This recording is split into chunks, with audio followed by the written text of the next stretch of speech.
ওকে। আউযু বিল্লাহি মিনাশ শাইতানির রাজিম। বিসমিল্লাহির রহমানির রহিম। আসসালাতু ওয়াসসালামু আলা নাবিয়্যিনা মুহাম্মাদ ওয়া আলা আলিহি ওয়া সাহবিহি আজমাইন। আম্মা বা'দ। রব্বি জিদনি ইলমা, রব্বি ইশরাহ লি সাদরি ওয়া ইয়াসসির লি আমরি ওয়াহলুল উকদাতাম মিন লিসানি ইয়াফকাহু কওলি।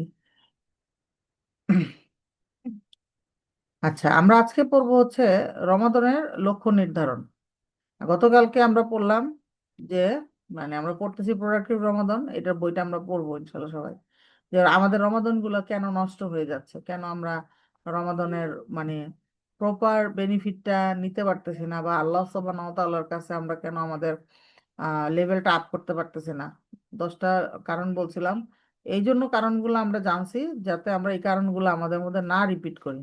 এখন যদি কারণ জানার পরে কারণ রিপিট করি, তাহলে আর এই কারণ জানার আর না জানার কোনো পার্থক্য নাই।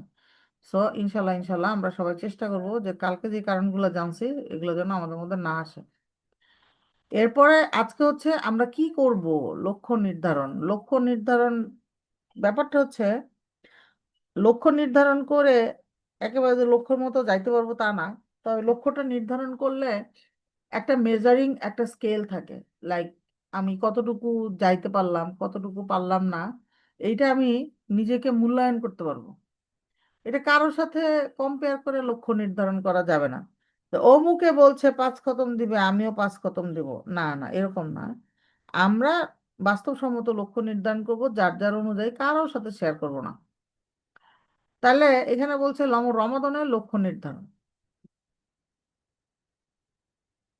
রমাদান হচ্ছে এমন একটি মাস যা একজন মুসলিমের জীবনে আমূল, আচ্ছা একটা মিনিট।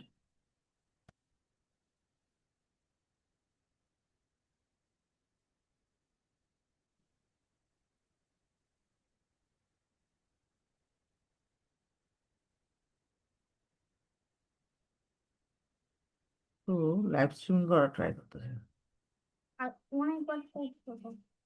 হ্যাঁ, হ্যাঁ এটা করছি, আমি করতে চাই এখনো।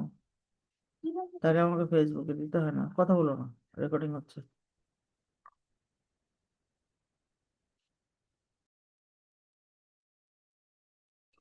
ওকে। তাহলে আমরা রমাদানের লক্ষ্য নির্ধারণ। রমাদান হচ্ছে এমন একটা মাস যা একজন মুসলিমকে মুসলিমের জীবনকে আমূল বদলে দেওয়ার সামর্থ্য রাখে। তার মানে রমাদান আমাদেরকে চেঞ্জ করে দিতে হবে, চেঞ্জ করতে পারে। আমরা যদি চাই, আমাদের চাইতে হবে, খালি রমাদান চাইলে হবে না। তো অবশ্য তা হবে তখনই যখন আপনি রমাদান মাসকে রমাদানের মতো করে কাটাতে পারবেন। মানে নর্মাল বাকি 11 মাসের মতো করে কাটাইলে আসলে আর কোনো চেঞ্জ হবে না। ওই যেটা আমার কাছে ওই দিক কথাটা আমার বারবার আমি রিপিট করব, কারণ আমি ওটা মুখস্থ করতে চাই যে সেম প্রসেস ফলো করে ডিফারেন্ট রেজাল্ট আশা করা কি কোনো মানে নাই। সো রমাদানকে আমাদের রমাদানের মতো করে মনে রাখতে হবে। সরি, কি আসতেছে ওগুলা? তারপরে বলছে যে ও আচ্ছা, আমি স্ক্রিন দিই নাই।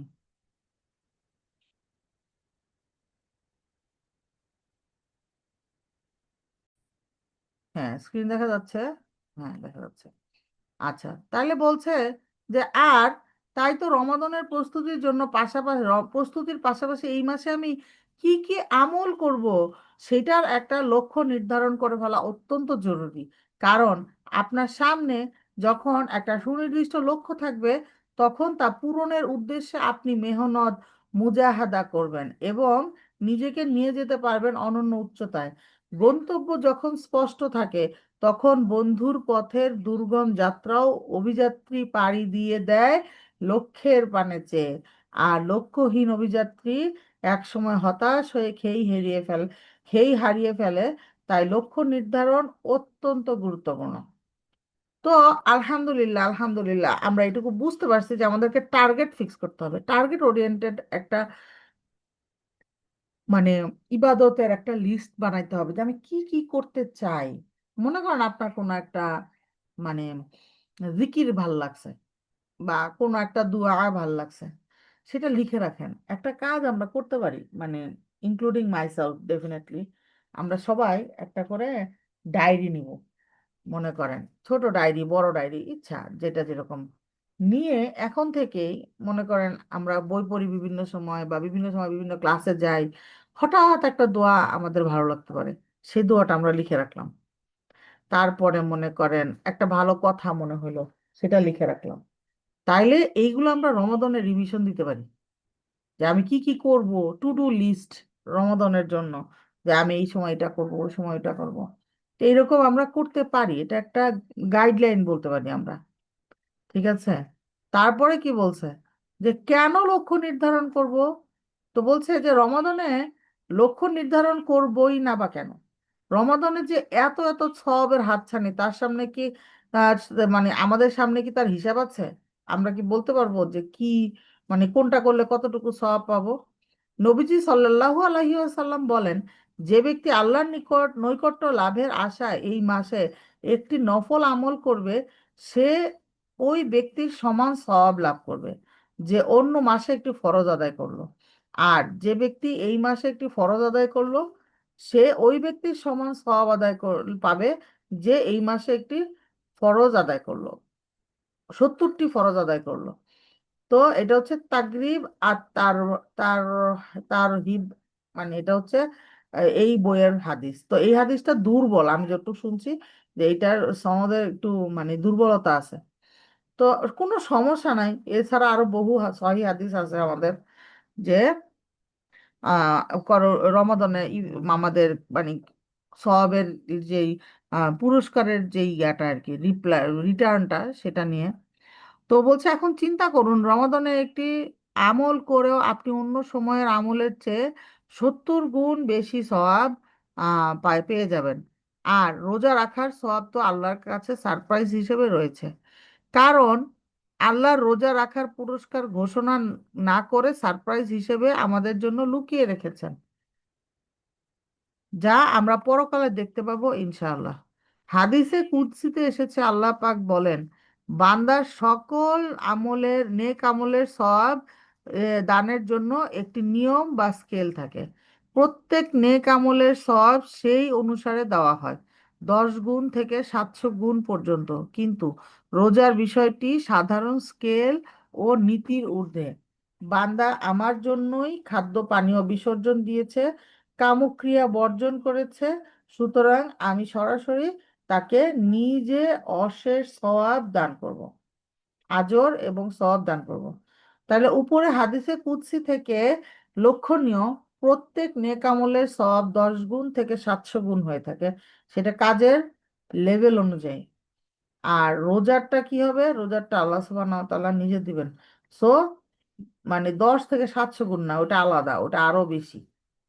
ইখলাস এবং খুশু, যেটা আমি বারবার বলছি আমরা, যে ইখলাস থাকতে হবে, ইখলাস ছাড়া যে কোনো আমলই পরিত্যাজ্য। তো ইখলাস এবং খুশুর উপর ভিত্তি করে আপনার ইবাদতের সওয়াব 700 গুণ পর্যন্ত হয়ে যাওয়া অসম্ভব কোনো কিছু নয়। আর রমাদানে এই সম্ভাবনা আরো বেশি, কারণ শয়তানকে এই মাসে শিকলবদ্ধ করে রাখা হয়। রসূলুল্লাহ সাল্লাল্লাহু আলাইহি ওয়াসাল্লাম বলেন, যখন রমাদান মাস আসে তখন আসমানের দরজাগুলো খুলে দেওয়া হয় এবং জাহান্নামের দরজাগুলো বন্ধ করে দেওয়া হয়, আর শয়তানকে শৃঙ্খলিত করা হয়। আরও একটি হাদিসে আসছে যে জামাতের সঙ্গে নামাজ আদায়কারী একাকী নামাজ আদায়কারী অপেক্ষা 27 গুণ বেশি সওয়াবের মর্যাদার অধিকারী। এখন রমাদানে 3 রাকাত মাগরিবের সলা জামাতে পড়লে কয় গুণ সওয়াব হবে হিসাব করে দেখি। 3 রাকাত নামাজ জামাতে পড়লে একাকী নামাজেতে 27 গুণ বেশি মর্যাদা পাবে। সুতরাং আবার রমাদানে ফরজ নামাজ অন্য নামাজ সময় ফরজ নামাজের চেয়ে 70 গুণ, মিনিমাম 70 গুণ বেশি সওয়াব। তাইলে 70 × 27। আর রমাদান, যেহেতু রমাদানে খুশু অর্জন করা অপেক্ষাকৃত সহজ, তাই 27 গুণ বোনাস সব বেশি পাওয়া যাওয়াটা এটা ভুলে যাবেন না। তাইলে আমরা এটা মানে, এগুলো সবগুলো বুখারী আর মুসলিমের হাদিস ছিল, হ্যাঁ, হাদিসগুলো সব অথেন্টিক। তাহলে রমাদানে 3 রাকাত নামাজ পড়ে আপনি পেতে পারেন 70 × 700 × 27, তার মানে 13,23,000। অর্থাৎ 13 লক্ষেরও অধিক পরিমাণ সওয়াব আপনি শুধুমাত্র রমাদানে 3 রাকাত মাগরিবের নামাজ জামাতের সাথে পড়েই পেয়ে যেতে পারেন। আর যদি খালি কোনো রকমে গিয়ে বাইতুল্লাহতে পড়তে পারি, মানে মসজিদুল হারামের ভিতরে, তাইলে এই 13,23,000-কে 1 লাখ দিয়ে গুণ করতে হবে। সুবহান আল্লাহ, সুবহান আল্লাহ। এরপরে আমি বলছি না যে আমার না মাথার মধ্যে আর সংখ্যায় আর ধরে না। আর যদি কোনো রকমে লাইলাতুল কদর পাওয়া যাইতে পারি, তাইলে তো আরো সংখ্যা ধরে না। সবাই দোয়া করবেন, আমরা সবাই যেন আমাদের লাইফে মানে রমাদান লাস্টের 10 ডেজ যেন মানে বাইতুল্লাতে অথবা মসজিদ নববীতে অ্যাটলিস্ট কাটাতে পারি। আল্লাহ সুবহানাহু ওয়া তাআলা ব্যবস্থা করে দিন, আল্লাহ সুবহানাহু ওয়া তাআলা আমাদের সবার জন্য সহজ করে দিন, আমিন। তো বলছে যে আর উদাহরণ দিতে চাচ্ছি না। আশা করি বুঝতে পেরেছেন কেন রমাদানের জন্য লক্ষ্য নির্ধারণ করব। আল্লাহ রসুলের সাহাবিগণ রমাদানের জন্য 6 মাস প্রস্তুতি নিতেন, আর রমাদানের পরের 6 মাস এর সুফল ভোগ করতেন। তাদের সমগ্র বছরই ইবাদত থাকতো রমাদান কেন্দ্রিক। আমাদেরও রমাদানের জন্য প্রাক প্রস্তুতি নিয়ে রাখতে হবে। তো এখানে বলছে 3P। শুধু রমাদানের লক্ষ্য নির্ধারণ করা যথেষ্ট নয়, সেই লক্ষ্য বাস্তবায়নের জন্য কাজে নেমে পড়তে হবে। যে কোনো কাজেই সফল হতে হলে নিম্নে বর্ণিত 3টি ধাপ অনুসরণ করে কাজটি করলে তাতে সফল হওয়ার সম্ভাবনা অনেক বেড়ে যাবে। আর তা রমাদান মাসের লক্ষ্যের ক্ষেত্রেও সত্য। প্রজেক্ট ম্যানেজমেন্ট এই বিধিকে 3P বলে বলে, তা হচ্ছে পরিকল্পনা, প্রস্তুতি, অনুশীলন। ঘটনা হচ্ছে এগুলো আমরা করি জাস্ট বইয়ের মানে অ্যাকর্ডিং টু বুক, এটা দেখতে কেমন বলতে কেমন, এইটা আমরা দেখবো আর কি, আর কিছু না। এগুলো আমরা সবাই করি, পরিকল্পনাও করি, প্রস্তুতিও কম আর বেশি।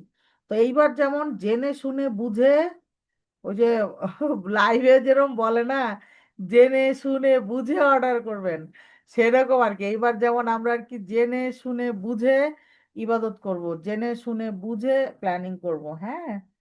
তো এখানে বলছে যে পরিকল্পনা, পরিকল্পনা কি? তার পরিকল্পনা হচ্ছে প্ল্যানিং, অর্থাৎ লক্ষ্যে পৌঁছানোর জন্য প্রয়োজনীয় নির্দেশনা ও পন্থা যা লিখিত আকারে থাকলে ভালো হয়। স্বাভাবিক, নাহলে এটা মাথায় থাকলে, আমি যখন জব করতাম তখন প্রথম দিকে একদম শুরুর দিকে যে কি কি কাজ, মনে করেন আমাকে কি কি মনিটরিং করতে হবে, সেই জিনিসগুলো আমি মাথায় রাখতাম। তখন দেখতাম কি আমার সারাদিন মাথা কেমন খালি মানে লোডেড মনে হতো, যে আর কি অবস্থা, মাথা কাজ করতো না। তারপরে আমার বস একদিন আমাকে ডেকে নিয়ে বলছেন যে দেখো, তুমি যদি এরকম মাথায় নিয়ে ঘোরো যে তোমার 10টা জায়গায় নক দিয়ে 10টা খবর আনতে হবে, বা 10টা জায়গায় মানে তাগাদা দিতে হবে, বা কাজের স্টেটাস জানতে হবে, তাহলে তুমি মনে করো যে গেছো। তুমি কি করবা? লিখবা 1 2 3 4 5 6, 6টা কাজ আজকে লিখবা যে তুমি আজকে কোন কোন জায়গায় নক করছো। It's okay. কিছু জিনিস দেখবা যে কালকেও তোমাকে নক করে জানতে হবে যে এটা আমি কি, আপডেটটা কি। তো সেই জিনিসগুলা তুমি দেখে আগের দিনের লিস্ট দেখে বুঝবা যে পরের দিন তোমাকে কোন কাজগুলো ক্যারি ফরওয়ার্ড করতে হবে। কিছু কাজ দেখবা যে 6 মাস পরে তোমার খোঁজ নিতে হবে। তো এই যে 6 মাস পরে খোঁজ নিতে হবে, এইটা যদি তুমি মাথায় রাখো তাহলে তুমি পাগল হয়ে যাবা। তো এই জন্য কি করতে হবে? এই জন্য লিখে রাখতে হবে। তো এরপর থেকে আমি ডায়েরি ইউজ করা শুরু করলাম, লিটারেলি। আলহামদুলিল্লাহ, ডায়েরি ইউজ করার পরে দেখলাম আমার মাথার লোড অর্ধেক নাই, গায়েব। টিল নাও আমি যখনই আমার স্ট্রেস পড়ে, বেশি কাজ পড়ে, বেশি ক্লাস পড়ে, বা বেশি পরীক্ষা অ্যাসাইনমেন্টের ঝামেলা হয়, তখন আমি আগে কি করি, ঠান্ডা মাথায় বসে আগে লিখি যে আমার পড়তে হবেটা কি, কয়টা পরীক্ষা দিতে হবে, কয়টা অ্যাসাইনমেন্ট জমা দিতে হবে, কয়টা ক্লাস নিতে হবে। এগুলো সব লিস্ট ডাউন করে আমি সবসময় ঠিক দিয়ে কাজ করার ট্রাই করি। তাইলে হয় কি, আপনার কাজটাও গোছানো হবে, আর কি হবে, আপনার হচ্ছে মানে মিস হয়ে যাওয়ার সম্ভাবনা কমে যাবে, যে আমি এইটা মিস করে ফেলছি, ওইটা মিস করে ফেলছি।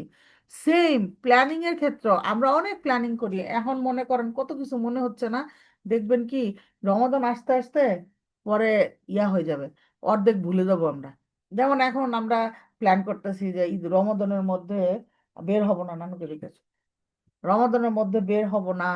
তারপরে মনে করেন যে আত্মীয় স্বজনের সাথে খোঁজ নিল, অল্প স্বল্প সুন্দর করে খোঁজ নিব, গীবত করব না, যেখানে গীবত হয় সেখান থেকে পালায় থাকবো, রান্না বাড়া কন্ট্রোল করব।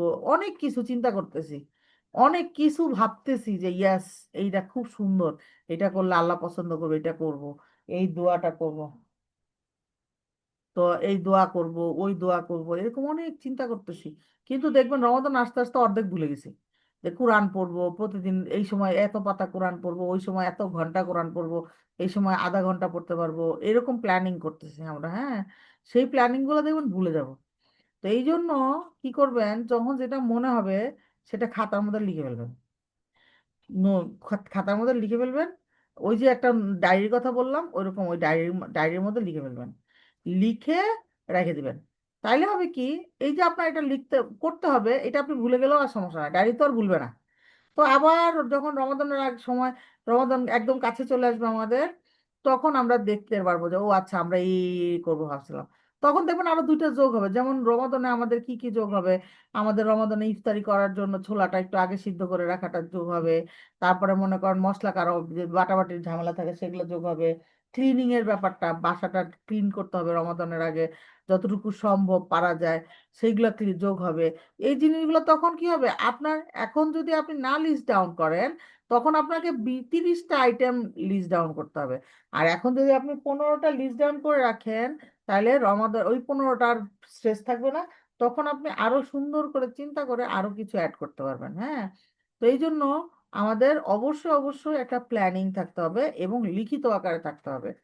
এরপরে কি বলছে, যে প্রস্তুতি, প্রিপারেশন, লক্ষ্য পূরণের জন্য প্রয়োজনীয় প্রস্তুতি গ্রহণ করা এবং আবশ্যিক জিনিসপত্র হাতের কাছে রাখা, এটা খুবই ইম্পর্ট্যান্ট। যে আমি ওই যে যেটা বললাম, যে ওই যে ঢাল নাই তলোয়ার নাই নিধিরাম সর্দার, এটা ছোটবেলায় শিখছি, যদি নিধিরাম সর্দার এটা হিন্দু নাম, হোয়াটেভার হইতে পারে যে কোনো কিছুই, যে ঢাল নাই তলোয়ার নাই আমি সর্দার হয়ে গেলে হবে না। তো আমাকে ঢাল তলোয়ার যোগ করে জোগাড় করে দর পরে মনে করেন আমাকে সর্দার হইতে হবে। হ্যাঁ, তো এই জন্য আমি কি করব, যে আমি যখনই প্ল্যানিং করব এবং সেটা লিখিত থাকবে, তখন আমার চোখে ভিজুয়ালাইজ করতে পারবো। যেমন মনে করেন আমার যদি এরকম প্ল্যানিং থাকে যে আমি হচ্ছে আম, কি বলে এটাকে, যে রমাদানের আগেই হচ্ছে মশলা টশলা এগুলো সব বেটে বুটে ফ্রিজে রাখবো, ফ্রিজিং করে রাখবো, এটা আমার প্ল্যানিং এ লেখা আছে। তাহলে কি হচ্ছে, আমার মাথায় আছে, তো আমি জানি এই জন্য আমাকে কি করতে হবে। এই জন্য আমাকে মশলাটা আগে কিনে ফেলতে হবে, কিনে হেল্পিং হ্যান্ডে হেল্প নিলে হেল্প, নাইলে নিজেরা করলে নিজেরা, তখন একটা ডে টাইম ঠিক করতে পারবো। ঠিক আছে, তাহলে মানে আমি প্রস্তুতি নিতে পারবো। মশলা বাটার জন্য যদি আমার গ্রাইন্ডার কিনতে হয়, সেক্ষেত্রে আমি গ্রাইন্ডার কিনতে পারবো। মানে প্রস্তুতি রিলেটেড সবকিছু নিতে পারবো। তারপরে কি বলছে, 1 মিনিট আপুরা।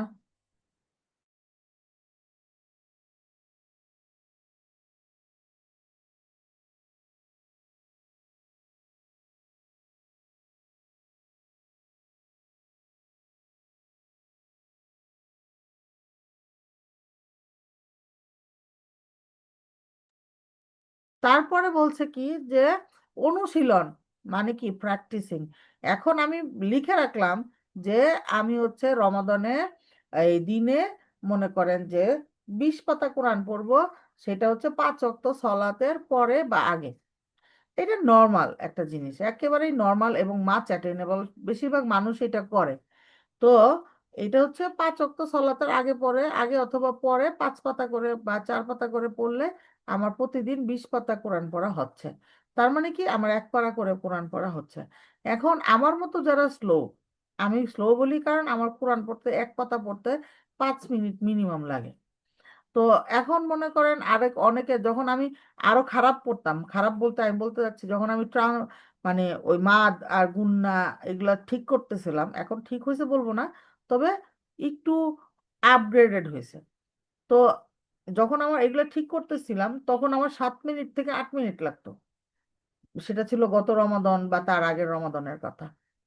তো এই 7-8 মিনিট যখন লাগতো, তো আমি যদি অনুশীলন না করতাম, প্র্যাকটিস না করতাম, যেরকম আছে সেরকমই রেখে দিতাম, তাহলে কিন্তু কি হইতো, আমার এটা 7-8 মিনিটই লাগতো।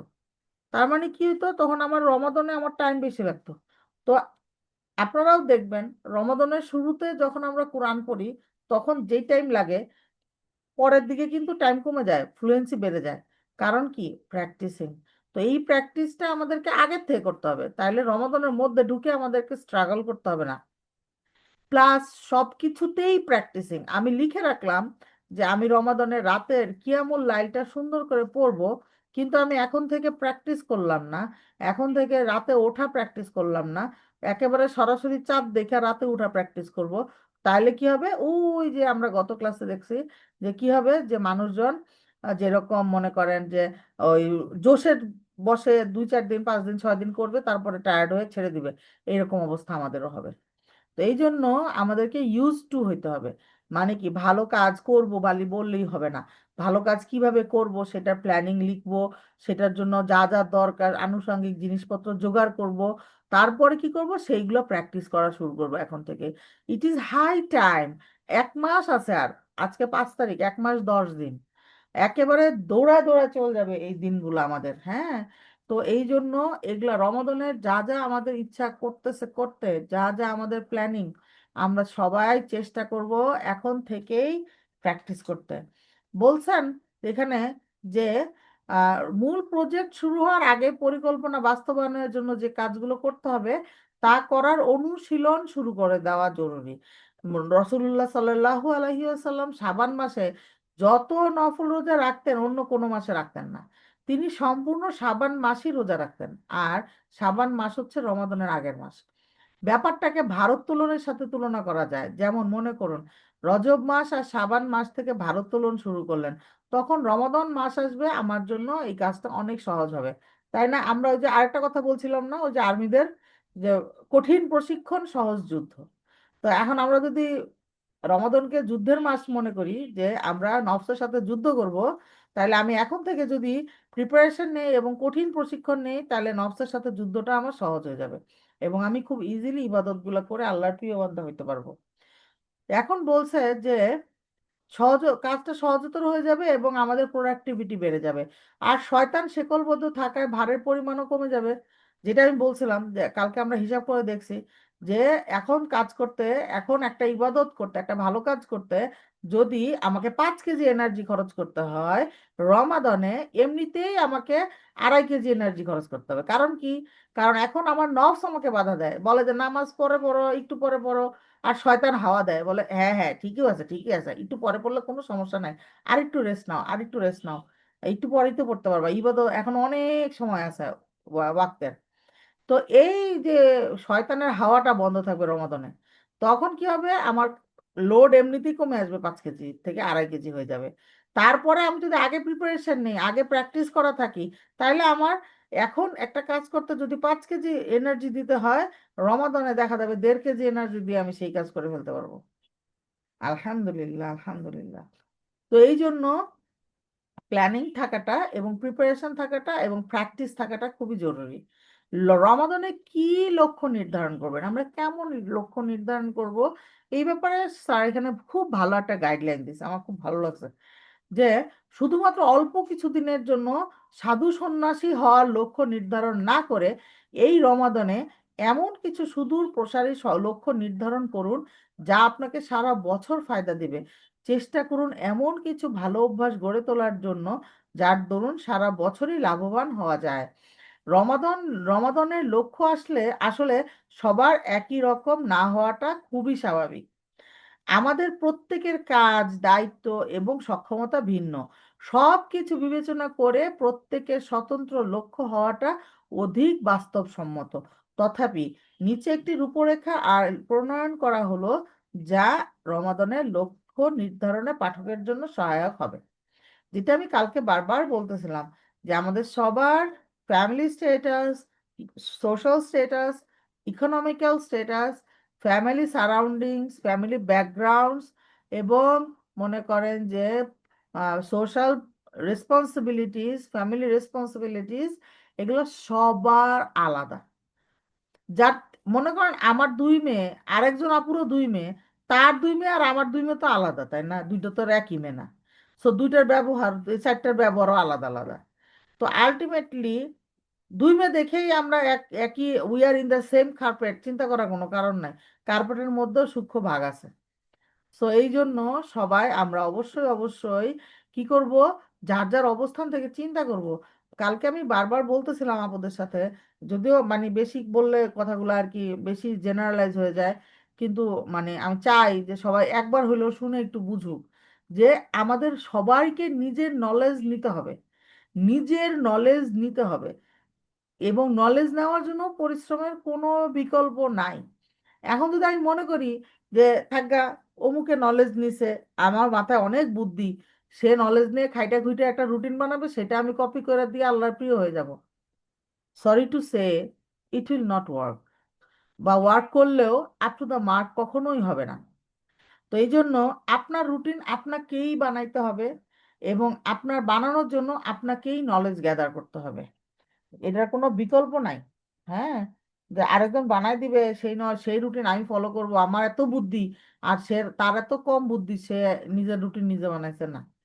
তো এই জন্য আমরা সবাই প্লিজ প্লিজ প্লিজ সবাই একটু নলেজ গ্যাদার করেন যে কোন ইবাদতটা ভালো। আমি কি বলছিলাম, যে সবাই এখন থেকে তিনটা কাজ করবেন। এক নাম্বার হচ্ছে নিজের লাইফ অ্যানালাইসিস করেন 1 সপ্তাহ। আজকে রবিবার, শুরু করেন আগামী শনিবার পর্যন্ত যে কি করেন সারাটা দিন লেখেন। একটা কাগজের মধ্যে একটা খাতার মধ্যে লেখেন যে আমি সারাদিন এতটা থেকে এতটা রান্না করি, এতটা থেকে এতটা ঘুমাই, এতটা থেকে এতটা কথা বলি, এতটা থেকে এতটা বাচ্চাদের পড়াই। আপনি জানেন আপনার মাথায় সব আছে, তারপরেও লিখেন। লিখলে কি হয়, সামনে ভিজুয়ালাইজ করা যায়। আমি এটা করছি এক সময়। আমি একটা সময় যখন আমি আমার রুটিন সেট করছি, তখন সব জিনিস লিখতাম। লিখছি 1 সপ্তাহ ধরে বসে বসে, যে প্রতিদিনই সকালবেলা সন্ধ্যার সময় বা রাতের বেলা লিখতাম যে আমি সারাদিন এই এই করছি, ঘুমান কয়টায়, উঠেন কয়টায়, এগুলো সব লিখেন। লিখলে কি হবে, আপনার ডেইলি লাইফ আপনার সামনে চলে আসবে, চোখের সামনে। তখন আপনি মানে যে এই যে নলেজ গ্যাদার করছেন এতদিন, কোন ইবাদত করবেন, কয়বার কোরআন পড়বেন, কোনখানে কখন তাফসির পড়বেন, তাফসির কোনটা পড়বেন ঠিক করছেন নলেজ দিয়ে আপনার। সেই জিনিসগুলো ঠিক করা জিনিসগুলা এখন কি করবেন, আপনি হচ্ছে ইমপ্লিমেন্টেশন করবেন, আপনার রুটিনের মধ্যে ঢুকাবেন। যে এই যে সকালবেলা একটু টাইম পাইছি এখানে তাফসির, আচ্ছা দুপুরে একটু টাইম পাইছি ওইখানে তর্জমা পড়বো, আচ্ছা বিকালে আমি হচ্ছে রিসাইটেশন করব, বা সন্ধ্যার পরে রিসাইটেশন করব, বা আমি দুপুরে ঘুমাবো, বা আমি সকালেই ঘুমাবো, সকালে 2 ঘন্টা ঘুমাবো, বা রাতে আমি 1 ঘন্টা এই সময় ঘুমাই নিব, এই সময় পাওয়ার ন্যাপ নিব। এই জিনিসগুলা পকেটগুলা আপনার সামনে আসবে। অরেলস আপনি পকেট দেখবেন না, আপনার হয় মনে হবে আপনি সারাদিন কাজ করেন, আর নাইলে মনে হবে আপনি সারাদিন ঘুমান বা সারাদিন কোনো কাজ করেন না। আমার যেমন মানে মাঝে মাঝে মনে হইতো যে আমি সারাদিন অনেক কাজ করি, অনেক কাজ করি, আমার কোনো টাইম নাই। আবার মাঝে মাঝে যখন হতাশ হয়ে যেতাম, তখন মনে হতো আমি সারাদিনে কি করি, সারাদিনই তো ঘুমাই। তো আলটিমেটলি আপনি সবাই আমরা কি করব, একটু কষ্ট করে রুটিনটা লিখবো, লিখে আমাদের সামনে রাখবো। কাউকে দেখানোর জন্য না, কাউকে দেখাতে হবে না, কারোর সাথে শেয়ার করতে হবে না, শুধুই নিজের জন্য, নিজের প্ল্যানিং এর জন্য। হ্যাঁ, তো এই জন্য আমরা কি করব, রুটিনটা লিখে এরপরে আমার ডেইলি লাইফ ঠিক রেখে ম্যাক্সিমাইজ মিনিমাইজ করব। ইবাদত ম্যাক্সিমাইজ করব, দুনিয়াবি কাজকর্ম মিনিমাইজ করব। আপনার যখন মনে করেন মানে আপনি জানেন যে আপনি সারাদিন কি কি করেন এবং এটা আপনার সামনে আছে, আপনি দেখলেন যে আপনি হচ্ছে দিনে, সারা দিনে দেখা যাচ্ছে যে আপনি আধা ঘন্টা থেকে 1 ঘন্টা কোরআন পড়েন। হ্যাঁ, আর হচ্ছে মনে করেন যে আপনি হচ্ছে রান্না করেন 3 ঘন্টা, you can minimise your cooking time. আপনি হচ্ছে 2 ঘন্টা রান্না করবেন, 1 ঘন্টা বাইরে হয়ে গেল, এই 1 ঘন্টা আপনি কোরআনে দিয়ে দেন, তাহলে আপনি কোরআন 2 ঘন্টা হয়ে গেল। এইটাই আমি বলছি যে এটা আপনি অ্যাডজাস্ট করতে পারবেন, you can maximise and minimise your tasking time.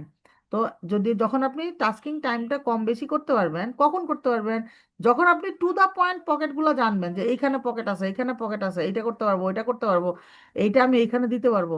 ঠিক আছে, তখনই সম্ভব। আর মাথার মধ্যে সারা সপ্তাহের প্ল্যান নিয়ে ঘুরে বসে কোনো লাভ নাই, বিশ্বাস করেন। তো এই জন্য আপনারা সবাই কাইন্ডলি লিখবেন। আর এই যে এখানে একটা কথা বলছে না, এই কথাটা আমার খুব ভালো লাগলো, যে সাধু সন্ন্যাসী হওয়ার জন্য লক্ষ্য নির্ধারণ না করাই উচিত। তাই আমি একেবারে কোনো কাজ করব না, আমি সারা দিন কোরআন পড়বো, সারা দিন খালি আম, মানে কি বলে এটাকে, নামাজ পড়বো, আর কারোর সাথে কোনো কথা বলবো না, খালি কোরআনই পড়বো। আমরা আমরা এখানে যারা আমরা আছি, আমরা কয়জন এরকম করতে পারবো, কয়জন? আমরা তো ফ্যামিলির মধ্যে থাকি, সোসাইটির মধ্যে থাকি, তাই না? আর এই যেটা করার কথা, যেটা আমরা করার কথা বলতেছি, দ্যাট ইজ দ্য নফল ইবাদা। আমার ফরজ ইবাদা হচ্ছে আমার ফ্যামিলি মেনটেনেন্স। তো আমি ফরজ ইবাদা বাদ দিয়া আমি যদি বলি যে আমি তোমাদের কাউকে চিনি না, আমি শুধুই আমার নফল ইবাদত নিয়ে ব্যস্ত থাকবো, সেটা কি আল্লাহর কাছে গ্র্যান্টেড হবে? হবে না। যেমনটা অনেকেই করে, তারাবির নামাজ পড়তে চলে যায়, বাচ্চাদের বলে তোরা বসে বসে মোবাইল টিপতে থাক, আমি নামাজ পড়ে আসি। এই নামাজ কোনোদিনও হবে? বা এই নামাজের কোনো লাভ আছে? কোনো লাভ নাই। তো আলটিমেটলি মানে আমরা ওই যেটা ওই যে প্রায়োরিটাইজ, বারবার চলে আসে এক কথা বলতে গেলে আরেকটা, যে প্রায়োরিটাইজ করতে হবে। যে আমাদের কি করতে হবে, আমাদের হচ্ছে ফার্স্টে হচ্ছে আমাদেরকে নলেজ নিতে হবে। নলেজ নিয়ে অ্যাকর্ডিং টু নলেজ আমাদের প্রায়োরিটাইজ করতে হবে। এখন আমাদের নলেজের ঘাটতি থাকে দেখে আমরা প্রায়োরিটাইজ করতে পারি না।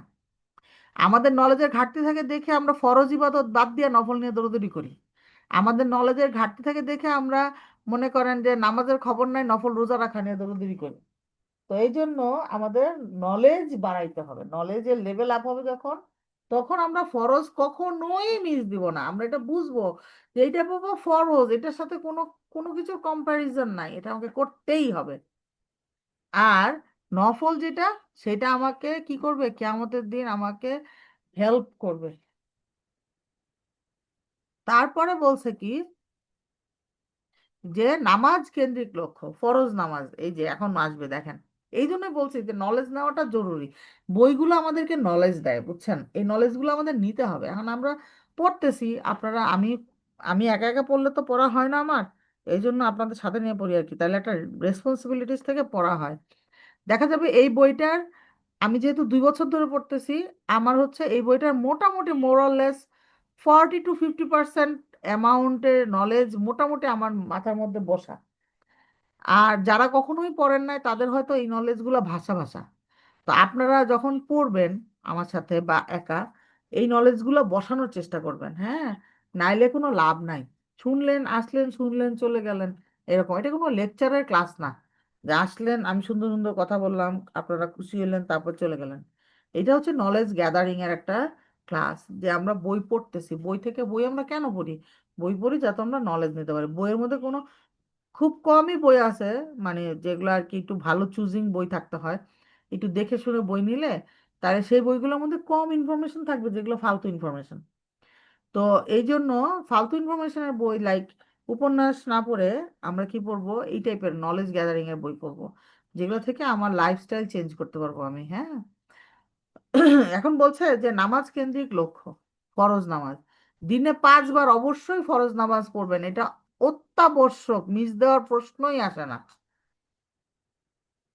তো বলছে যে যদি আপনি ফরজ নামাজে নিয়মিত না হয়ে থাকেন, তাহলে এখনই সেই অভ্যাস গড়ে তোলার সময়, ওই যে প্র্যাকটিস, এখনই প্র্যাকটিস, যে এখন থেকেই আমার একটা নামাজও মিস হবে না, আমি একটা নামাজও দেরি করে পড়বো না, নামাজের আজানের সাথে সাথে নামাজ পড়বো।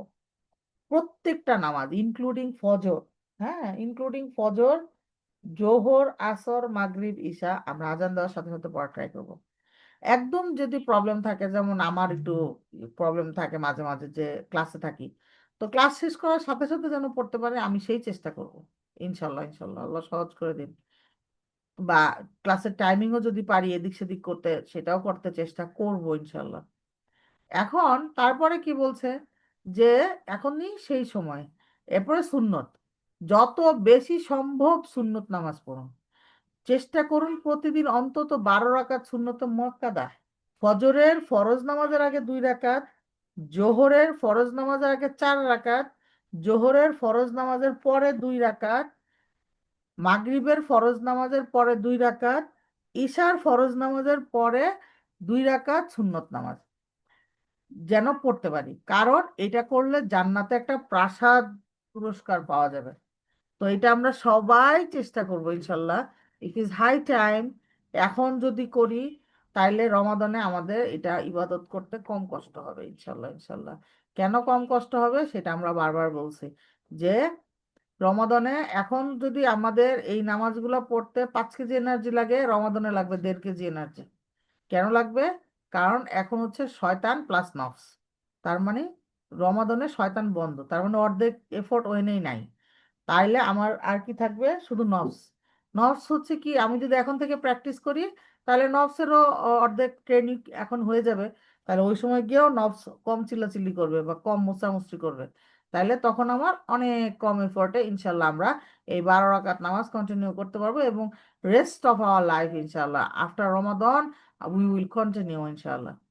এরপর হচ্ছে ইশরাক বা দুহার সালাহ। ফজর হওয়ার পরে, সূর্য ওঠার পরে নফল নামাজের এই নফল নামাজের ওয়াক্ত শুরু হয়।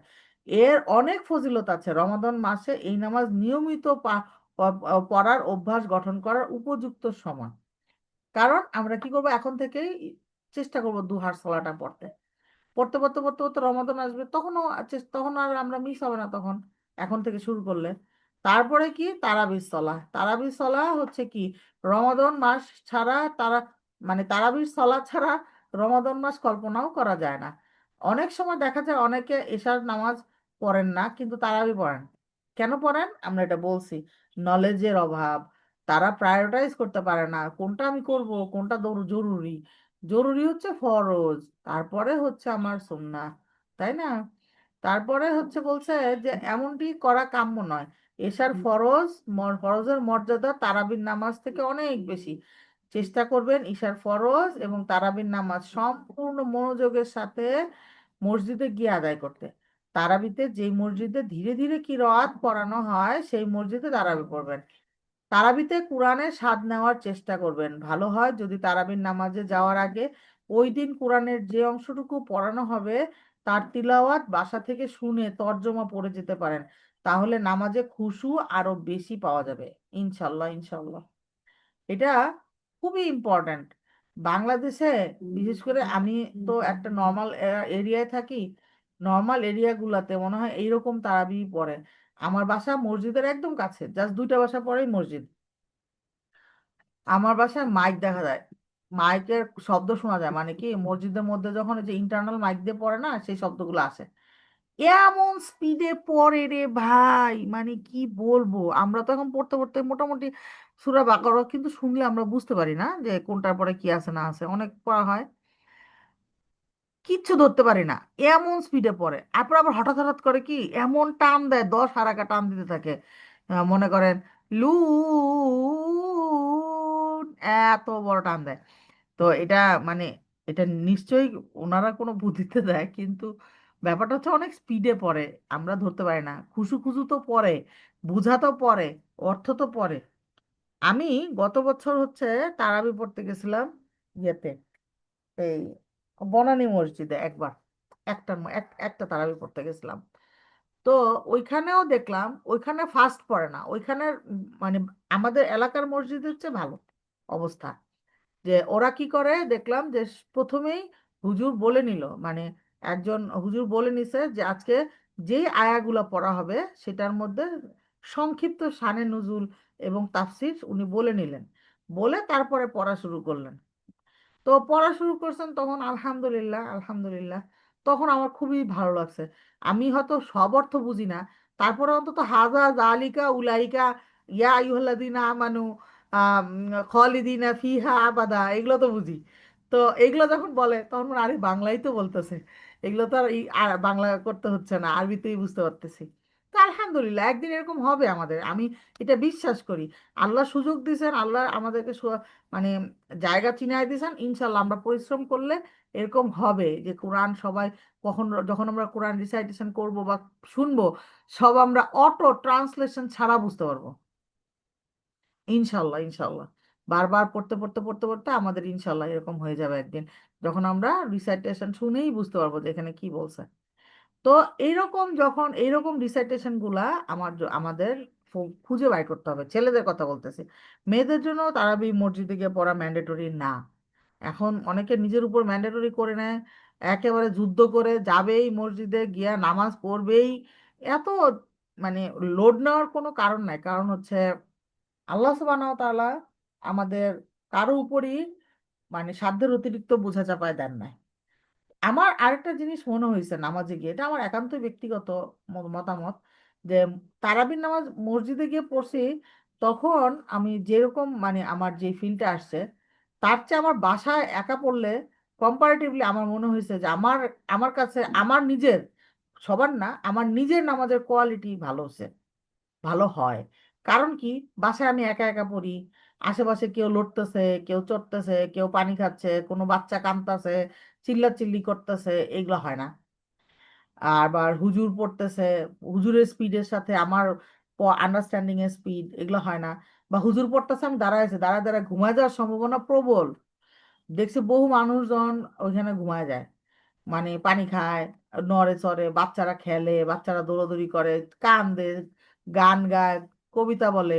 তো এইগুলোর থেকে ডিস্ট্রাক্ট হওয়া থেকে আমি মানে আমার মনে হয়েছে আমি বাসায় নামাজ পড়ছি যেগুলা, বা যেই দিন সেটা আমি কনসেন্ট্রেশন বেশি দিতে পারছি। এটা আমার একান্ত ব্যক্তিগত অভিমত। আপনারা চাইলে মসজিদে যাইতে আমি না করতেছি না, বাট বাসায় ছোট বাচ্চা থাকলে না যাওয়াই ভালো। কারণ বাসায় ছোট বাচ্চাটাকে আপনি একা রাইখা ওই মসজিদে গিয়ে নামাজ পড়ে বাচ্চাগুলা দুষ্টামি করলো বাসায়, আমার আমার মানে সার্ভিলেন্স ছাড়া, তাহলে এটা আসলে ঠিক হলো না জিনিসটা। আল্লাহ, মানে আমরা প্রায়োরিটাইজ করতে পারলাম না জিনিস। তো এখন বলবেন যে তাহলে আমি বাসায় নামাজ পড়লো তো একলাই নামাজ পড়ি, পড়লো তো ইয়া, ঠিক আছে। এটা আপনি টাইম চেঞ্জ করতে পারেন। টাইম চেঞ্জ করতে পারেন মানে কি, আমরা চাইলে মনে করেন সবাই ঘুমায় যাওয়ার পর নামাজ পড়তে পারি। আমরা একটু আগে ঘুমায় গিয়ে মনে করেন আমরা রাত্রে 1টা 1:30 থেকে নামাজ শুরু করতে পারি। তখন তো সবাই ঘুমায় থাকে, তখন কোয়ালিটি ভালো হবে। আর এই 1টা 1:30 থেকে সজাগ থাকা কিন্তু এমন না যে আপনি চাইলে না সজাগ থাকতে পারবো আমরা। আমাদেরকে এখন থেকে প্র্যাকটিস করতে হবে, হ্যাঁ, যে একটু আর্লি ঘুমায় একটু আর্লি ওঠা। ইনশাল্লাহ ইনশাল্লাহ আমরা পারবো। আমরা দোয়া করবো আল্লাহর কাছে যে আল্লাহ আপনি ব্যবস্থা করে দেন, যেইভাবে নামাজ পড়লে আপনি পছন্দ করবেন, যেইভাবে নামাজ পড়লে আপনি খুশি হবেন, আমি যেন সেইভাবে নামাজ পড়তে পারি, সেইভাবে ইবাদত গুলা করতে পারি। এরপরে কি বলছে, যে বিতর নামাজ, নবী সাল্লাল্লাহু আলাইহি সাল্লাম কখনো এই নামাজ ছাড়তেন না, এমনকি সফরে থাকলেও পড়তেন। রমাদানে সাধারণ তারাবির নামাজের সলাৎ শেষ হলে ইমাম সাহেব জামাতের সাথে বিতির পড়ান। অনেকে অবশ্য শেষ সাথে পড়ার জন্য বিতির নামাজ রেখে দেন। তাহাজ্জুদ, তাহাজ্জুদ বা রাতের নামাজ হলো এমন এক শক্তিশালী নফল ইবাদত যা করার তৌফিক শুধুমাত্র আল্লাহর প্রিয় বান্দাদেরই হয়ে থাকে। রমাদানের শেষ দশকে লাইলাতুল কদর পাওয়ার আশায় অনেকেই রাতে নফল তাহাজ্জুদের নামাজ আদায় করেন। আপনি সমগ্র মাস তাহাজ্জুদের নামাজ পড়তে পারেন। এতে সারা বছরের সরি এতে বছরের বাকি সময়ও এই নামাজ পড়ার অভ্যাস চলে আসবে। আর তাহাজ্জুদের নামাজের তৃপ্তি একবার পেয়ে গেলে তা আপনি ছাড়তে চাইবেন না। নফল, যত বেশি সম্ভব নফল নামাজে নিজেকে নিয়োজিত রাখবেন। চেষ্টা করবেন ফরজ নামাজ মসজিদে গিয়ে জামাতের সাথে কাটানোর এবং মসজিদের বেশি সময় কাটানোর। রমাদানের শেষের 10 দিন সুন্নত ইতিকাফ করার চেষ্টা করবেন। ছেলেদের কথা বলা হয়েছে, আমরা করব যদি সবকিছু পারমিট করে, ফ্যামিলি থেকে সবাই যদি বলে, সেই ক্ষেত্রে। বাংলাদেশে অবশ্য ডিফিকাল্ট, কারণ আমি এখন পর্যন্ত খুঁজে পাইনি। গত বছরের আগের বছর খুব ডেডিকেটেডলি খুঁজছিলাম, পাই নাই। ইভেন আমি চলেও গেছিলাম মসজিদে, সব জিনিসপত্র বেডিং পত্র নিয়ে বনানী মসজিদে। তো যাওয়ার পরে ওরা বললো যে না, মহিলাদেরকে আমরা এখানে নাইট স্টে করতে দিব না, ছেলেরা থাকতে পারবে, বাট মহিলারা থাকতে পারবে না, তাদের বাসায় বোধ বাসায় ইতিকাফ করতে। হোয়াট এভার, আমরা গেছিলাম, সবাই প্রিপারেশন নিয়ে গেছিলাম। তো আমরা থাকতে পারি নাই, আমরা গেছি জোহরে, পরে আমরা আসরের এসা পর্যন্ত বার্গেনিং করে যখন থাকতে দেয় না, তখন তারাবি পড়ে তারপর রাতে চলে আসছে। তো গত বছর আর ওই প্ল্যানই করি নাই, তার এই জন্য গত বছর হচ্ছে জোহরের সময় গিয়ে এসা পরে চলে আসছি। মানে ওই প্রিপারেশন নিয়েই যাই না যে থাকবো বা কিছু, ওইটা আমরা জানতাম যে আমরা থাকতে পারবো না। তো আসলে কোনো মসজিদেই ইতিকাফে, আমি এবার আজাদ মসজিদে গেছিলাম কয়েকদিন আগে, গুলশান। তখন আজাদ মসজিদে যে খাদেমাটা আছেন ওনাকে জিজ্ঞেস করছে, ওই আপাকে, যে ইতিকাফ করা যাবে কিনা, উনি বলছে যায় না। তো আসলে তার মানে কি, তার মানে হচ্ছে বাংলাদেশে এদিকে এদিকে কোনো মসজিদে করা যায় না, বড় বড় মসজিদ গুলাতে। আর এমনিতে আসসুন্নাহ থেকে আমি দেখছি যে গতবার অনেকে মানে করে ওই ফ্যামিলি সহ গিয়ে কয়েকদিন, লাস্টের 10 ডেজ এর একটা প্রোগ্রাম থাকে, কিন্তু লাস্টের 10 ডেজ তো আসলে আমাদের সবার পক্ষে সম্ভব হয় না। কারণ আমাদের ছেলে ছাড়া তো, মাহারাম ছাড়া তো আর আপনাকে অ্যালাউ করবে না। আর মাহারাম ছাড়া আমি যাবও না। আর মাহারাম আমার 10 দিন ছুটি নিলে আমার পরে রিজিকের সমস্যা দেখা দিবে আর কি, চাকরি বাকরি চলে যাবে। তো এই জন্য 10 দিন ইতিকাফ, সুন্নত ইতিকাফ করাটা আমার জন্য ডিফিকাল্ট। তো এই জন্য আমরা কি করব, ইতিকাফের আসলে সংজ্ঞাও আছে, 10 দিন যে একেবারে টানা করতে হবে তা না। আমরা চাইলে কিছু সময়ের জন্য, যতটুকু সময় আমরা মসজিদে যাই ওইটুকু সময়ের জন্য ইতিকাফের নিয়ত করে, মনে করেন 5-6 ঘন্টা টানা আমরা ইবাদত করে আসতে পারি, এটাও ইতিকাফ হয়। তো এটাও আমরা করতে পারি চাইলে। মনে করেন যে আমরা চাইলে শুক্রবারে যাইতে পারি, শুক্রবারে মনে করেন জোহরের নামাজ পড়লাম, জুমার নামাজটা মসজিদে পড়লাম, পড়ার পরে মসজিদে স্টে করলাম, বসে থাকলাম, বসে বসে জিকির করলাম, ইবাদত নামাজ পড়লাম, কোরআন পড়লাম, পরে আসর পড়লাম, ইফতারি মসজিদে করলাম, পরে তারাবি পড়লাম, পরে চলে আসলাম। এই একটা হিউজ অ্যামাউন্টের অফ টাইমের একটা রেঞ্জ পাওয়া যায় ইবাদত করার জন্য আর কি। তো সেটার জন্য হচ্ছে যে অবশ্যই অবশ্যই ফ্যামিলি মেম্বারদের থেকে মানে পারমিশন নিতে হবে। যেমন মনে করেন আমি যদি প্ল্যানিং করি কখনো এরকম যাওয়ার, আমি অবশ্যই আমার যেহেতু ঘরে 2 মেয়ে আছে, আমার মেয়েদেরকে আমি বুঝাই বলে যাব যে তোমরা একজন আরেকজনকে দেখে রাখবা। এবং যদি আমার হাজবেন্ড যেতে চায় ওয়েলকাম, যদি বলে যে না আমি যাবো না, সেক্ষেত্রে হয়তো বা আমি বলবো আমাকে দিয়ে আসো তাহলে মসজিদে। সেফ অ্যান্ড সিকিউর মসজিদ খুঁজে সেখানে গিয়ে আমাকে সে দিয়ে আসবে, আইসা সে বাসায় বাচ্চাদের সাথে থাকবে। আমার কাজ শেষ হলে আমি ফোন দিব যে আমাকে এখন নিয়ে যাও, তখন সে গিয়ে আমাকে নিয়ে আসবে। তো আমরা এরকম করব, এটা আমার প্ল্যানিং, ইনশাল্লাহ একদিন না একদিন এটা আমি করতে পারবো আশা করতেছি। তো এটা আপনারা ট্রাই করতে পারেন, এটা আমার একটা প্ল্যানিং আমি শেয়ার করলাম আর কি। তো এরকম করা যেতে পারে যে অল্প সময়ের জন্য, মনে করেন 5-6-7-8 ঘন্টার জন্য গেলেন, সেটা করে আসলেন, এটা ইটস ওকে। কিন্তু এই 10 দিনের জন্য বাচ্চা ছোট থাকলে আমার মতে আপনারা যায়েন না। মানে কি, আল্লাহ সুবহানাহু ওয়া তাআলা আমাদের জন্য সন্তান প্রতিপালনকে ফরজ করে দিয়েছেন। তো এটা আমাদেরকে করতে হবে, আমরা এটাকে কোনোভাবেই ইগনোর করতে পারবো না, হ্যাঁ। তারপরে বলছে কি যে কোরআন কেন্দ্রিক লক্ষ্য। এতক্ষণ ছিল নামাজ, কয় পদের নামাজ পড়তে পারি দেখছেন তো না? যে আমরা ফার্স্টে কি করব, ফরজ, ফরজ যেন মিস না যায়। তারপরে কি করব, 12 রাকাত সুন্নাহ, মিনিমাম 12 রাকাত সুন্নাহ যেন আমাদের হয়। তারপরে বলছে কি দুহার সালাটা, ওই যে সকালবেলা যেটা পড়ি আমরা 2 রাকাত। তারপরে কি করবো, এটা 2 থেকে 8 পর্যন্ত পড়া যাবে, হ্যাঁ, 2, 4, 6, 8 আপনি যে কোনোটা পড়তে পারেন। তারপরে বলছে তারাবি সালাহ। তারপরে হচ্ছে বিতরের নামাজ, হ্যাঁ। তো বিতরের নামাজ আর হচ্ছে তাহাজ্জুদ, এই নামাজগুলো আমরা পড়তে পারবো।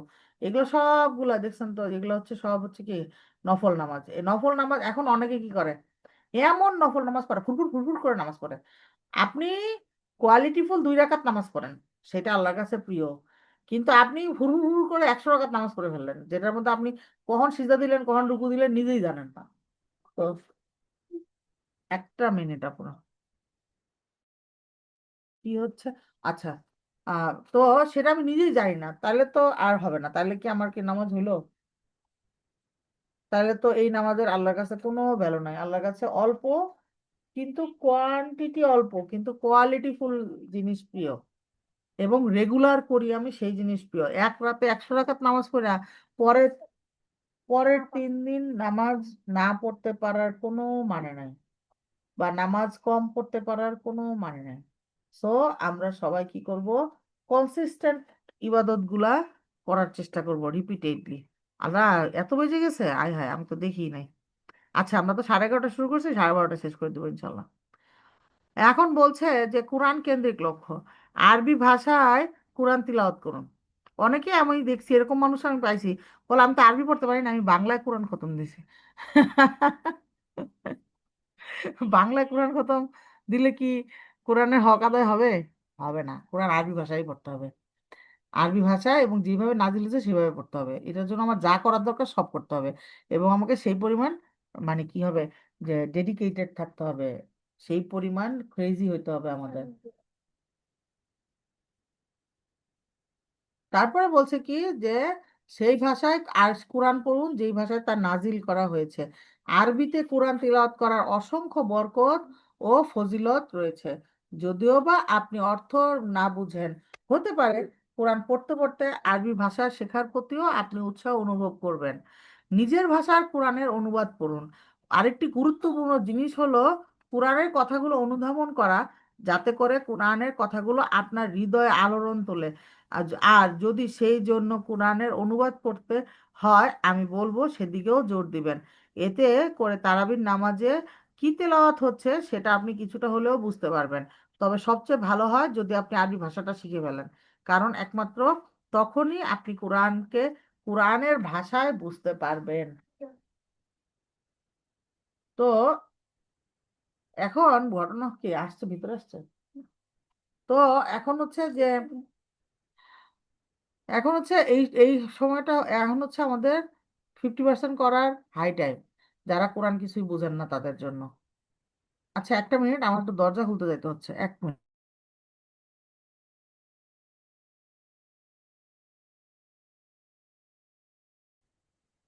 আচ্ছা, আমাদের হচ্ছে মনে করেন 1.5 মাসে 50%-এর ইনশাল্লাহ ইনশাল্লাহ যদি কেউ চায়, তাহলে 50%-এর অনেক কিছুই বুঝতে পারবে।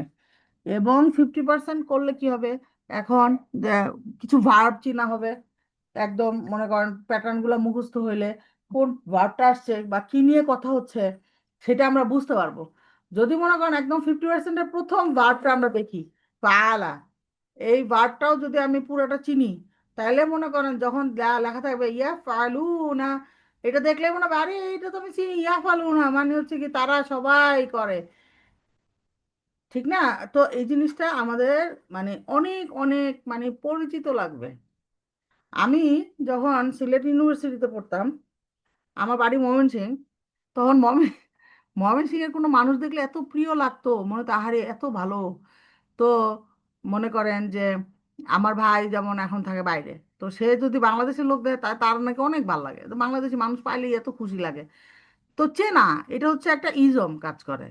তো এক বললাম না যে একটা গল্প এরকম শুনছি যে একজন এক পিচ্ছি এক লোক গেছে হচ্ছে সৌদিতে, গিয়ে আসছে, আসার পর বলছে কিরে কেমন নামাজ পড়লি কেমন দেখলি, কয়, সবই বুঝলাম কিন্তু কোনো কথাবার্তা কিছু বুঝি না, খালি আজানটা বাংলায় দেয়।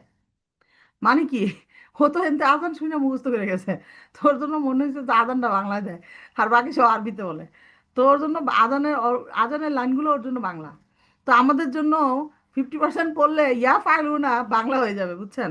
তখন দেখবেন কি আপনার পরিচিত রালিকা উলাইকা হাজা হাদিহি তিলকা, এগুলো দেখলে মনে হবে, ওর এগুলো তো আমি চিনি, এত আপন আপন লাগবে। এখন যেমন মনে করেন মিনিং বোঝার জন্য কোরআন দেখলে অনেক সময় ভয় লাগে, আমার যেমন আগে ভয় লাগতো, মনে তো কিছুই তো বুঝি না। আর এখন দেখেন কত সুবহানাল্লাহ, মানে আমি যখন 10 বছর আগের চিন্তা করি, যে 10 বছর আগে আমি কোরআনের কিছুই বুঝতাম না, যে খালি পড়তাম, অর্থ তো বুঝার প্রশ্নই আসে না, পড়তাম কি পড়তাম, যা পড়তাম আল্লাহ মাফ করে দিন আমাদের সবাইকে।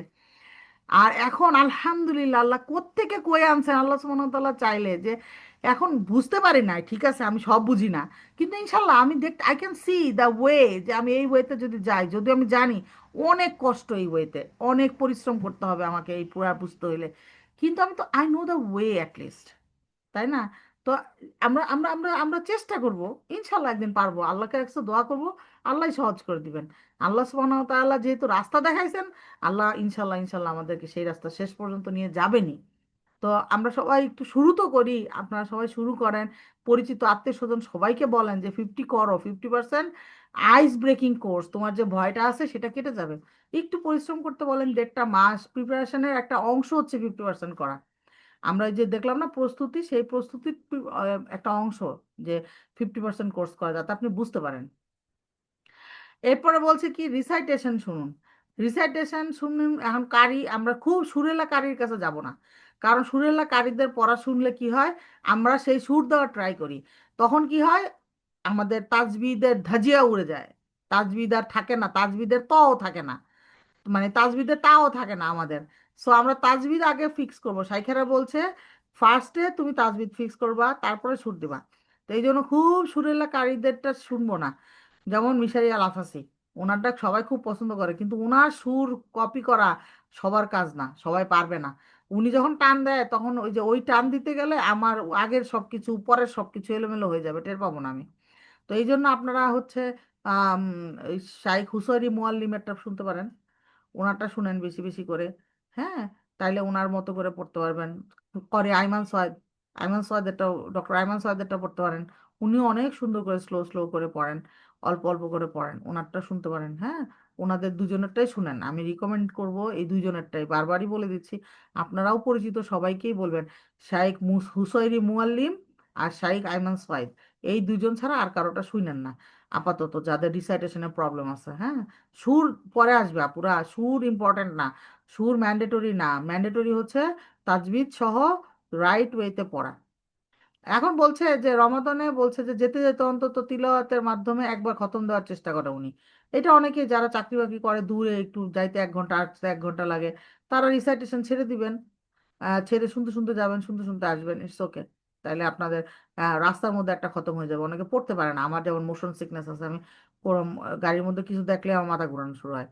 তো যারা এরকম চোখ বন্ধ করে শুনতে থাকেন, অবশ্য ঘুমায় যাওয়ার সম্ভাবনা বেশি, আমি ঘুমায় যাই। তো ঘুমায় যাওয়ার সম্ভাবনা বেশি, যদি না ঘুম আসে তাহলে শুনতে থাকেন, শুনতে শুনতে যাইতে পারেন, আসতে পারেন। কোরআন মুখস্থ করুন এবং রিভিশন দিন। এটা হচ্ছে আমাদের হিপসের ব্যাপারে ইনস্ট্রাকশন আসছে। হিপস করার আগে আমি যেটা বলবো, রিকমেন্ডেড হচ্ছে লাহান জালি মুক্ত রিসাইটেশন।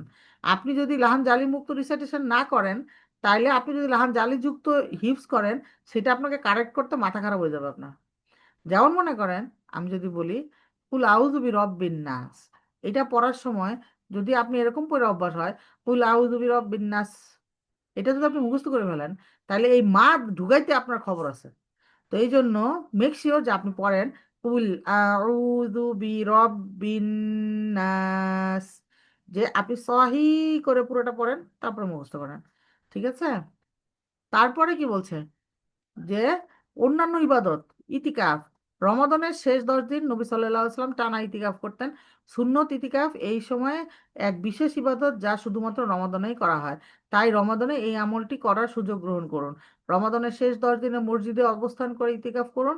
এই শেষ 10 দিনের মধ্যে লুকিয়ে আছে হাজার রাত্রি অপেক্ষা উত্তম লাইলাতুল কদর। রমাদানের শেষ 10 দিন ইতিকাফ করলে এতটুকু নিশ্চিত যে লাইলাতুল কদর আপনার মিস হবে না। আপনি কি এমন মসজিদের ভিতরে ঘুমিয়েও থাকেন এমনকি, তবুও আপনার আমলনামা ইবাদতের সওয়াব লিখিত হবে। দোয়া, সূরা বাকারার 183 নম্বর আয়াতে আল্লাহ সুবহানাহু ওয়া তাআলা রমাদানের বিধান বর্ণনা করেছেন। লক্ষণীয় যে এই বিষয়ে, এই রমাদান নিয়ে আলোচনার মাঝে হঠাৎ আল্লাহ এমন এক আয়াত বর্ণনা করলেন যা বিষয়বস্তুর সাথে সামঞ্জস্যপূর্ণ নয় বলে আপাত দৃষ্টিতে মনে হতে পারে। তো বলছে, আর আমার বান্দারা যখন আমার কাছে তোমার কাছে জিজ্ঞেস করে আমার ব্যাপারে, বস্তুত আমি রয়েছি সন্নিকটে। যারা প্রার্থনা করে তাদের প্রার্থনা কবুল করে নেই, যারা আমার কাছে যখন আমার কাছে প্রার্থনা করে। কাজে আমার হুকুম মান্য করা এবং আমার প্রতি নিঃসংশয়ে বিশ্বাস করা তাদের একান্ত কর্তব্য, যাতে তারা সৎপথে আসতে পারে। এই আয়াতে দুয়ার কথা বলা হয়েছে, অথচ এই আয়াতের আগে ও পরের আয়াতে ধারাবাহিকভাবে রমাদান নিয়ে আলোচনা আসছে। এ থেকে রমাদানের সাথে দুয়ার সম্পর্ক অনুধাবন করা যায়। রমাদান হলো দুয়ার মাস, দুয়া কবুলের মাস। এই মাসে দুয়া কবুলের জন্য সুবর্ণ অনেক সময় রয়েছে। সেহরির সময়, শেষ রাতে, ইফতারের সময়, ফরজ নামাজের আজান এবং ইকামতের মধ্যবর্তী সময়ে দোয়া কবুলের বিশেষ কিছু সময়। এই জন্যই সবাইকে আমি কালকে বলতেছিলাম যে ইফতারির আগে আধা ঘন্টা কারোর সঙ্গে খাতির নাই, সেহরির শেষের আগে 15-20 মিনিট কারোর সাথে খাতির নাই। এই সময় দোয়া কবুলের সময়। আমার জীবনে আর রমাদান নাও আসতে পারে, এমনও হইতে পারে আমরা আমাদের মাঝ থেকে আমরা অনেকেই আল্লাহর কাছে ফেরত চলে যেতে পারি রমাদানের আগেই, তাই না? তো আমাদের শেষ রমাদানই লাস্ট রমাদান কাউন্ট হবে। তাইলে আমরা এই সুযোগ আর ছাড়বো না, যা ছাড়ছি ছাড়ছি। আল্লাহ সুবহানাহু ওয়া তাআলা যেন আমাদের বাকি জীবনের বাকি রমাদান গুলো এইভাবে সুন্দর করে ইবাদত করা তৌফিক দান করে দেন। আমরা রমাদানের শুরুতে সবাই চিন্তা করবো যে our this Ramadan will not be like before, এবং প্রতি রোজায় চিন্তা করবো আজকেরটা গতকালকের চেয়ে ভালো হইতে হবে, সব দিক থেকে কোয়ালিটিফুল, ইবাদত থেকে, রোজার থেকে, সব দিক থেকে ইনশাল্লাহ। হ্যাঁ, বলছে যে তাই রমাদানে নিয়মিতই করবেন এমন কিছু মাসনুন দোয়ার শর্টলিস্ট করে নিন এবং নিয়মিত প্রতিদিন দোয়া করুন। রমাদানে আপনি প্রতিদিন ন্যূনতম কিছু সময় দোয়া করার চেষ্টা করবেন। প্রিয় মসনুন দোয়াগুলো মুখস্থ করে নেওয়ার পরিকল্পনা করে নিতে পারেন। বর্তমানে অনেক ভালো ভালো দোয়ার সংকলনের নির্ভরযোগ্য বই বাজারে পাওয়া যায়। আপনি যে কোনো একটি বই কিনে গুরুত্বপূর্ণ দোয়াগুলো দাগিয়ে রাখতে পারেন, অর্থ সহ পড়তে পারেন, মুখস্থও করতে পারেন। মসনুন দুয়ার অনুবাদ পড়া আমার কাছে অত্যন্ত প্রিয় একটি কাজ। নবীজি সাল্লাল্লাহু আলাইহি সাল্লামের দুয়ার ভাষা পড়লে আল্লাহর সাথে তার সম্পর্কের গভীরতা অনুভব করা যায় এবং ঈমান মজবুত হয়। তাছাড়া আপনি আল্লাহর কাছে নিজের জন্য যেসব হালাল জিনিস চান তার একটি লিস্ট বানিয়ে নিতে পারেন। প্রিয়জনদের জন্য যা যা দোয়া করবেন তাও লিখে নিতে পারেন। আর আর যখন দুয়ার জন্য হাত উঠাই আমরা, তখন মাঝপথে এসে খেই হারিয়ে ফেলি। অনেক কিছু চাওয়ার বাকি থাকে, কিন্তু কি দোয়া করব তৎক্ষণাৎ মাথায় আসে না। একবার ইতিকাফরত অবস্থায় দেখলাম মসজিদে একজন মুসল্লি এসে দীর্ঘ সময় দোয়া করছেন। এটা ছিল ওনার নিয়মিত আমল, অথচ আমি অল্প সময় দোয়া করতে পারি না। এই সমস্যা থেকে উত্তরণের জন্য আমি কি দোয়া করব তা মোবাইলের নোটপ্যাডে লেখা রাখা শুরু করলাম। আর অবাক হয়ে লক্ষ্য করলাম দোয়াতে আমার অনেক জিনিস মনে হচ্ছে এখন, যা আমি আগে হয়তো ভুলে যেতাম। এরপর হচ্ছে জিকির। ও ও ও তো অনেকটা বাকি। আচ্ছা, আমরা আজকে এইটুকুই পড়বো, হ্যাঁ, জিকিরটা মানে এইটুকু শেষ করবো আর কি। এই সামাজিক লক্ষ্য পরে পড়বো। জিকির। জিকির হচ্ছে আল্লাহর স্মরণ, তা আধ্যাত্মিক শক্তির এক বিরাট উৎস। এই যে কোনো একটি রূপ হতে পারে, যে আল্লাহর প্রশংসা করা, পবিত্রতা করা, কোনো কাজ শুরু করার আগে তার নামে সাহায্য চাওয়া। অনেক ধরনের জিকির আছে: সকাল সন্ধ্যার জিকির, ঘুমানোর আগের জিকির, ঘুম থেকে ওঠার পরের জিকির, ইস্তেগফার, তসবিহ ইত্যাদি। রমাদানে আপনার জবানকে সর্বদা জিকিরের মাধ্যমে সিক্ত রাখুন। যখন জ্যামে বসে আটকে থাকবেন, তখন জিকির করতে থাকুন। কাজের ফাঁকে হালকা সময় বের করতে পারলে জিকির করুন। এভাবে সময় পেলেই জিকির করুন। বিশেষ করে যারা অনেক ব্যস্ত শিডিউলে থাকেন, তারা যদি জিকিরের অভ্যাস রপ্ত করে নিতে পারেন, তাহলে রমাদানে কত বেশি সওয়াব হাসিল করতে পারবেন তা কল্পনাও করতে পারবেন না। জিকিরের সময় শুধু জবানে নয়, অন্তরে এবং চিন্তায়ও জিকির জারি রাখবেন। জিকির জিকিরের শব্দগুলো মন থেকে বলার চেষ্টা করবেন। কি কি জিকির করবেন, কোন কোন জিকিরের কি ফজিলত তা জানতে নির্ভরযোগ্য গ্রন্থগুলো পড়ুন। তাফাক্কুর। তাফাক্কুর মানে ফিকির করা। ফিকির ফিকির মানে কি? ভাবা, চিন্তা ভাবনা করা। আমরা যেটা করি না, আল্লাহ আমাদেরকে তাফাক্কুর করতে বলছেন, যে প্রচুর ভাবতে হবে আমাদেরকে। তো এখানে বলছে যে চিন্তা ভাবনা করা, উপলব্ধি করা আল্লাহর বরত্ব, কুদরত ও